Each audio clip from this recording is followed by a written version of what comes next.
بسم اللہ الرحمن الرحیم الحمد للہ رب العالمین والصلاة والسلام علی اشرف الانبیاء والمرسلین۔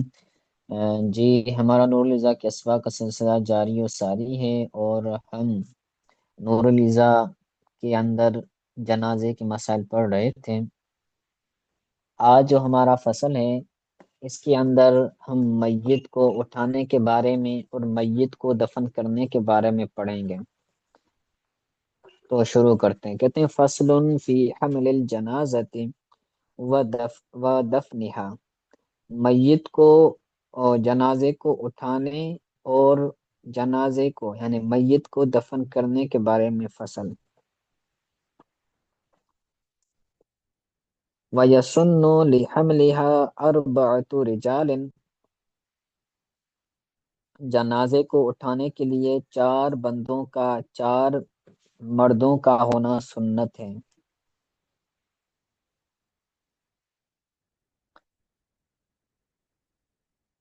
میت کی جو کھٹولی ہوگی تو اس کو اٹھانے والے کتنے لوگ ہوں گے؟ 4 مرد ہوں گے۔ وَيَنبَغِي حَمْلُهَا 40 خطوۃً۔ اور اس جنازے کو 40 قدم اٹھانا ضروری ہے۔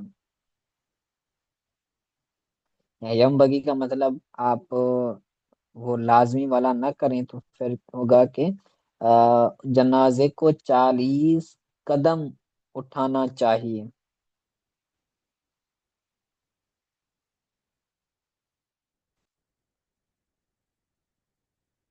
اس کے بعد ہے یبدو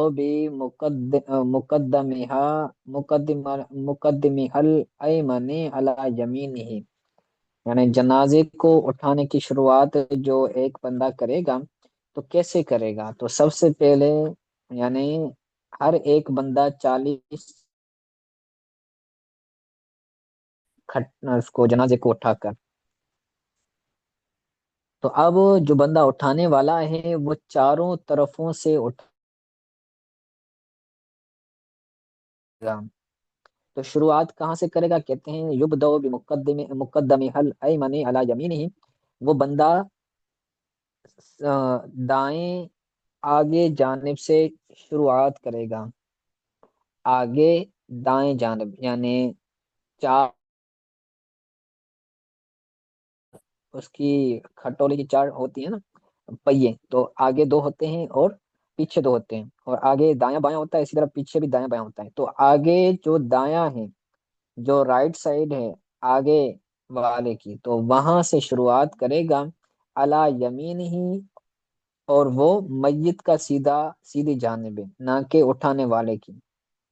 یعنی میت جیسے اس پر پڑا ہوا ہے، تو اب میت کی طرف سے دیکھا جائے گا کہ میت کی طرف سے کون سا سیدھا بنتا ہے، تو اس سے آگے والا جانب وہ شروع کرے گا، یعنی اس کو لے گا اور 10 قدم چلے گا۔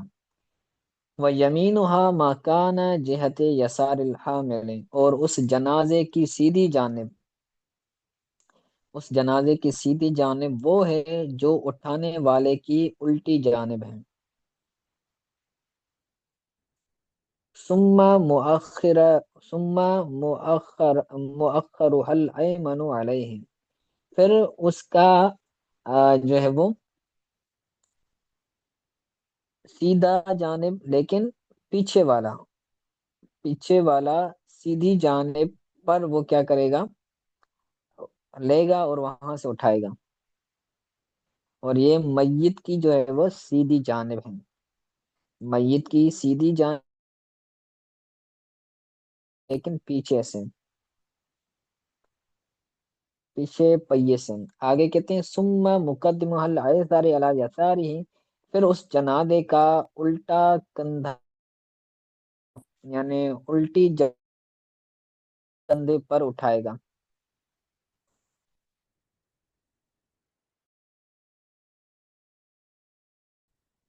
میت کی دائیں جانب دائیں کندھے پر اٹھائے گا، اور میت کی جو بائیں جانب ہے تو اس کو بائیں کندھے پر اٹھائے گا۔ ثم یختم بالایسر علیہ۔ اور الٹے ہی کندھے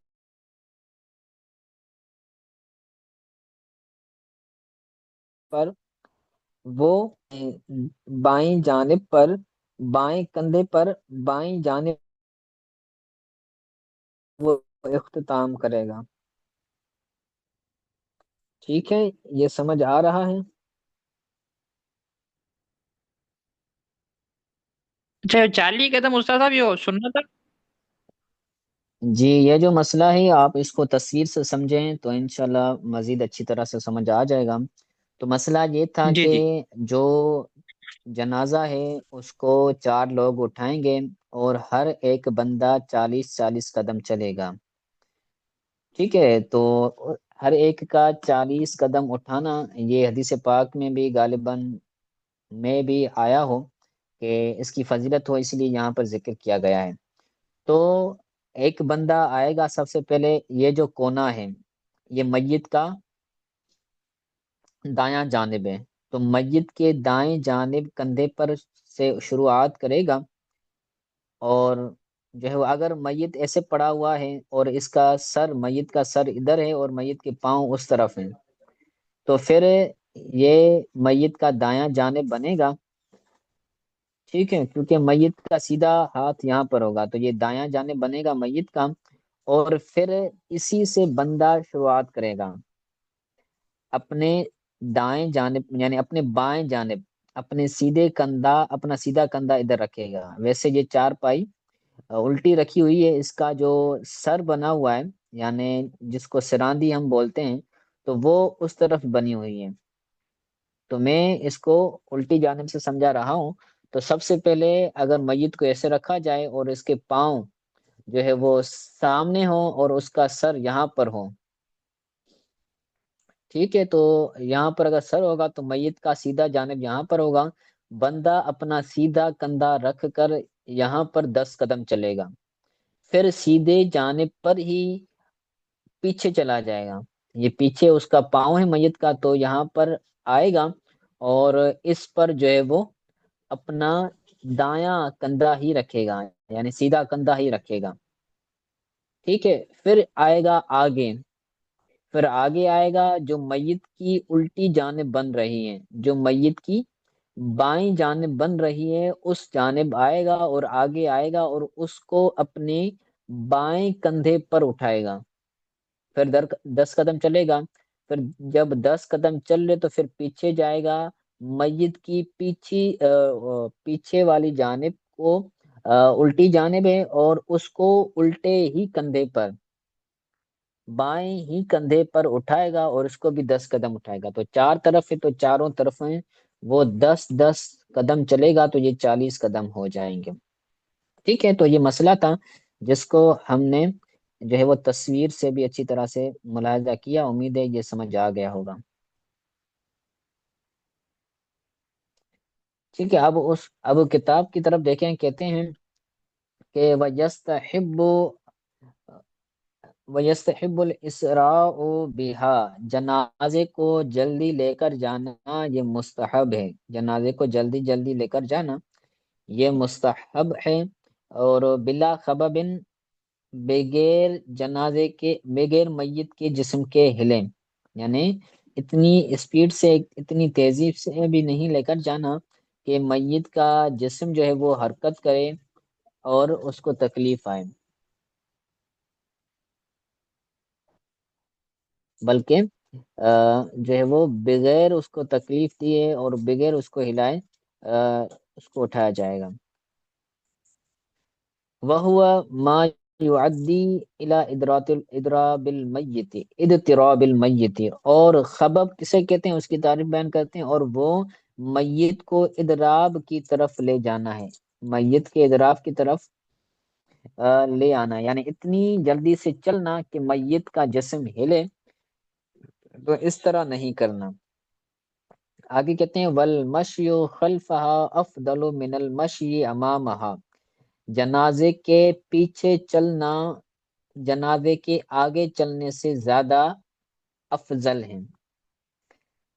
جنازہ جو جا رہا ہے، جنازہ جو چل رہا ہے، تو اب جنازے کے پیچھے پیچھے لوگوں نے چلنا ہے، جنازے کے پیچھے چلنا یہ افضل ہے اس سے کہ جنازے کے آگے چلا جائے۔ ٹھیک ہے۔ اب یہ فضیلت وضاحت کے ساتھ بیان کرتے ہیں، کہتے ہیں قفضل صلاۃ الفرد علی النفل، جس طرح فرض نماز کا نفل نماز پر فضیلت والا ہونا، فضل صلاۃ الفرد علی النفل، فرض نماز کا نفل نماز پر فضیلت کی طرح، یعنی جس طرح فرض نماز نفل نماز سے افضل ہے، اسی طرح جنازے کے پیچھے چلنا جنازے کے آگے چلنے سے افضل ہے۔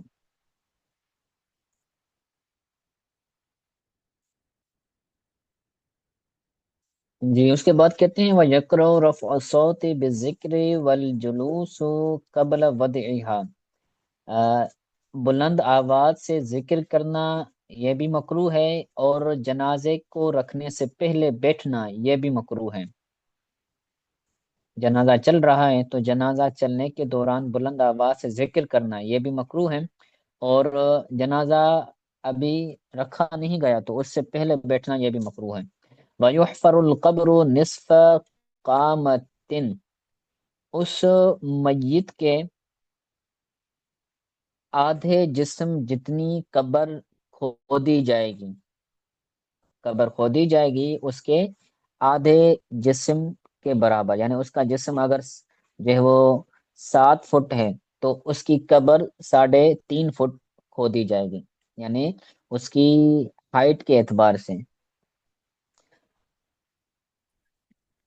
یعنی زمین نیچے جتنی کھودی جائے گی تو اس کے اندر 3.5 فٹ جو ہے وہ کھودی جائے گی، یعنی اس کے جسم کے آدھے قامت کے برابر، او الی الصدر، یا پھر سینے تک کھودی جائے گی، کہ جو کھودنے والا ہے تو اس کا سینہ زمین تک ہو، اور سینے سے لے کر پاؤں تک وہ اندر زمین کے اندر ہو۔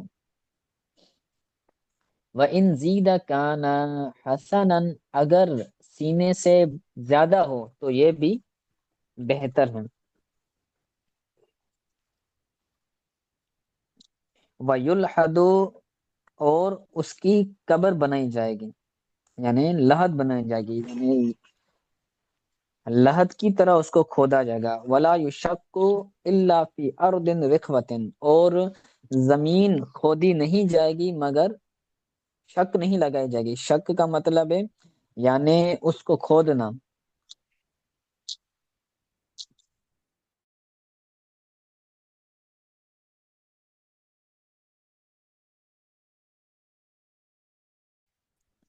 شک نہیں لگائے گی مگر،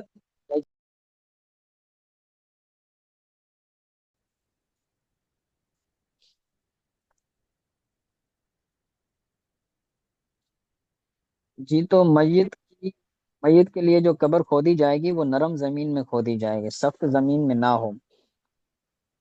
من قبل آگے کہتے ہیں وَيُدْخَلُ الْمَيِّتُ، وَيُدْخِلُ الْمَيِّتُ، یہ مجہول ہے، وَيُدْخِلُ الْمَيِّتُ من قبل القبلۃ، اور میت کو قبلے کی جانب سے داخل کیا جائے گا، میت کو داخل کیا جائے گا قبر میں قبلے کی جانب سے۔ وَيَقُولُ وَاضِعُهُ، اور میت کو رکھنے والا کہے گا بسم اللہ وعلی ملت رسول اللہ، اللہ کے نام سے شروع اور رسول اللہ صلی اللہ علیہ وسلم کے دین پر۔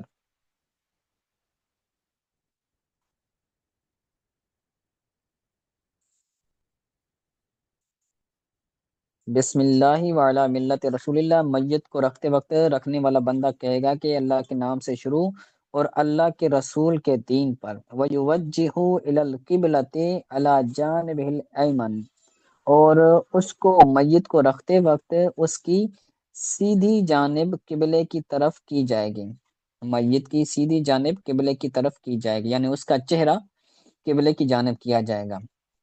وَتُحَلُّ الْعُقْدَةُ وَيَسْفِ اللَّبَنَ عَلَيْهِمْ لِبَنَ عَلَيْهِمْ وَالْقَصْبُ،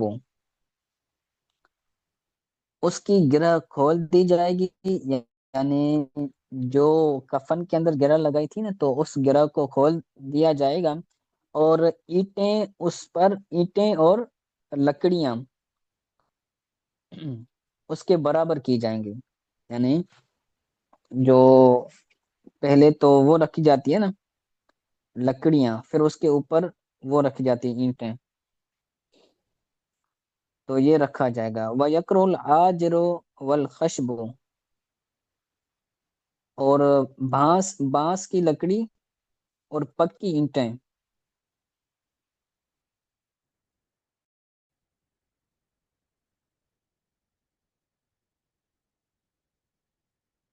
یعنی یہ جو قصب ہے نا، قصب سے مراد ہے بانس کی لکڑی، یعنی جو تختے بنائے جاتے ہیں، تو تختے لکڑی کے اس پر رکھے جائیں گے، اور کچی اینٹیں اس پر رکھی جائیں گے۔ لبن سے مراد ہے کچی اینٹیں، لبن، لبن ہے لبن، تو یہ کچی اینٹیں اور کسب یعنی وہ تختے لکڑی کے وہ رکھے جائیں گے، اور پکی اینٹیں رکھنا اور لکڑیاں رکھنا، وہ کرے کرے حل آجرو، پکی اینٹیں رکھنا مکرو ہے، والخشب اور لکڑیاں رکھنا یہ بھی مکرو ہے۔ آگے مستحبات وہی بیان کر رہے ہیں، وَأَن يُسْجَى قَبْرُهَا لَا قَبْرُهُ، مستحب ہے کہ جناز عورت کی قبر کو ڈھانپا جائے، مستحب ہے کہ عورت کی قبر کو ڈھانپا جائے، نہ کہ مرد کی قبر کو۔ چلیں آج کے لیے اتنا سبق کافی، امید ہے سمجھ آ گیا ہوگا، اگر کوئی بات سمجھ نہیں آئی تو پوچھ لیں۔